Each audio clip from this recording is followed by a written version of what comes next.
tiny prosthetic wings. So yeah, I'm not sure.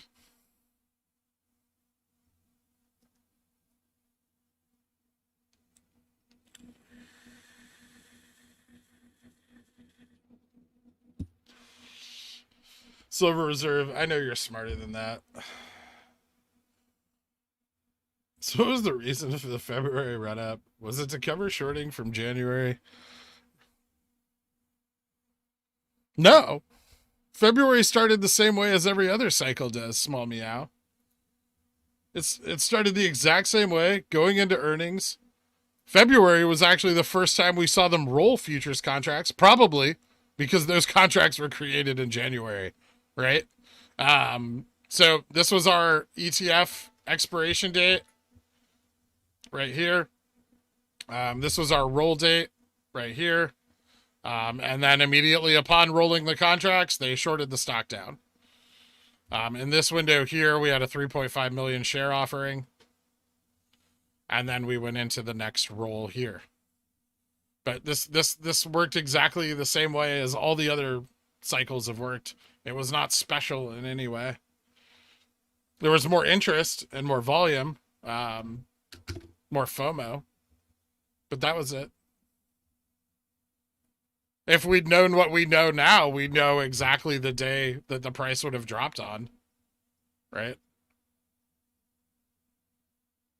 And if you go to regular candles, it's a little hard to see, but if you go to regular candles, like this was our first red day, right? Immediately after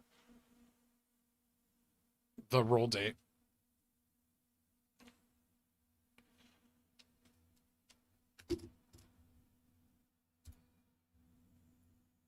Oh God, that's gross. There we go. Pick a cycle. They all work the same. The only variable is, do they roll, don't they roll? One produces one effect, one produces another. They both actually, rolls and not rolling, both produce FTDs. It's just if they roll, the extent of those FTDs is far less. So you can also go back to February and see there were a lot of FTDs in February. So you can see where those run-ups occurred, right? On the first, second, and third fail date. Because the FTDs were still very high from January here.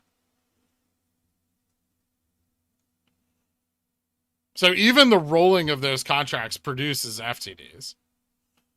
It's just because they've rolled, they can manage them far better than they were able to in January without rolling. Or maybe the contracts didn't exist in January. But the point is that the January cycle has far more of those initial, like, February 24th dates that you see right here. This type of price action that occurs here and, you know, again out in June on, or May on the 25th. This occurs 3 times in January every year. Which is likely why January ran as hard as it did, you know, considering it wasn't a short squeeze and it wasn't a gamma squeeze.